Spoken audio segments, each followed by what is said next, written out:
এবং এই অন্তর্বর্তীকালীন সরকার অবশ্যই শিক্ষার্থীদের যে দাবি ছিল, তাদের যে বৈষম্য বিরোধী বাংলাদেশের দাবি ছিল, সেই দাবি অনুযায়ী হতে হবে। এমন মানুষকে ওখানে আমরা দেখতে চাই না যারা ঋণ খেলাপি, দুর্নীতিবাদ, এরকম মানুষকে আমরা ওখানে দেখতে চাই না, যারা সংখ্যালঘুর অধিকারে বিশ্বাস করে না, এরকম মানুষকে আমরা ওই অন্তর্বর্তীকালীন সরকারে দেখতে চাই না। এবং আমরা এটাও দেখতে চাই যে বৈষম্য বিরোধী ছাত্র আন্দোলনের যে শিক্ষার্থীদের সংগঠন, সেই সংগঠন সবসময় যেন যে কোনো অন্তর্বর্তীকালীন সরকারের এবং পরবর্তী যে কোনো সরকারকে জবাবদিহিতা এবং অ্যাকাউন্টেবিলিটির মধ্যে রাখতে পারে। নারী নির্দেশ এবং সাম্প্রদায়িক কোনো মানুষকেও আমরা ওই ইন্টারিম গভর্নমেন্টে দেখতে চাই না। এবং নতুন অবশ্যই আমার কলিগ বললেন যে নতুন সংবিধান অবশ্যই রাজনৈতিক প্রক্রিয়ার মধ্যে দিয়ে হতে হবে।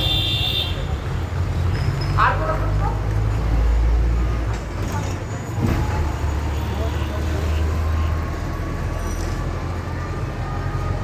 আমরা আমাদের দাবিতে পরিষ্কার বলেছি কোন ক্ষমতা বলে আইনজীবী এটা করতে পারে। এখন কি সেই পরিস্থিতি আছে? সেই পরিস্থিতি নিশ্চিত না করে যদি খুলে দেওয়া হয়, তাহলে আমাদের শিক্ষার্থীদের নিরাপত্তা আরেকবার হুমকির মুখে পড়বে, আমাদের শিক্ষকদের নিরাপত্তা হুমকির মধ্যে পড়বে, আমাদের এই যে ক্যাম্পাস, প্রতিটি ক্যাম্পাসের নিরাপত্তা হুমকির মুখে পড়বে। সুতরাং